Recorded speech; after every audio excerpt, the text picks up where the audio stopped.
Guys, বংপুরি প্রিয়াঙ্কার চ্যানেলে সকলকে স্বাগত। দেখো দেখো, আজ আমি প্রথমে পুজোর থালি কেন দেখালাম বলো তো? দেখতে পাচ্ছ এই পুজোর থালিটার মানে কি? হ্যাঁ, আজকে লক্ষ্মী পুজো, আজকে পৌষ সংক্রান্তি। পৌষ সংক্রান্তি মানে কি বলো তো? একটু স্পেশাল খাবার হবে। আজকে দেখে নিচ্ছ কি বানিয়েছি সন্ধেবেলায়।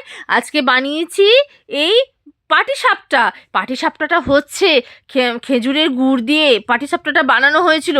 আর কতটা নরম হয়েছে তোমরা দেখে নাও, ভিতরে পুরো চাঁচি ভরা একদম। মানে ক্ষীর দিয়ে এই পাটিসাপটাটা বানানো হয়েছে। আমার তো ক্ষীর দিয়ে পাটিসাপটাটা দারুণ লাগে, আবার নারকেলের পুর দিয়েও আমার দুর্দান্ত লাগে।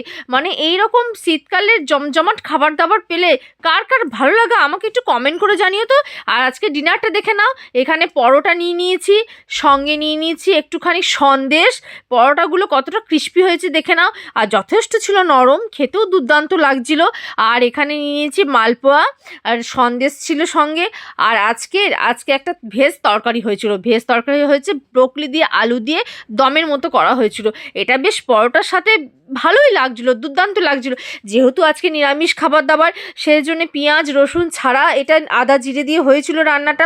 আর আমার চ্যানেলে এরকম ভিডিও পেতে গেলে সকলে চ্যানেলটিকে লাইক করবে, শেয়ার করবে, কমেন্ট করবে এবং বেশি বেশি করে সাবস্ক্রাইব করে নেবে। যারা এখনও পর্যন্ত সাবস্ক্রাইব করোনি তারা সবাই সাবস্ক্রাইব করে নেবে। আর যারা নতুন বন্ধু তারা বেশি বেশি করে চ্যানেলটিকে শেয়ার করবে এবং সাবস্ক্রাইব করে নেবে। Thank you.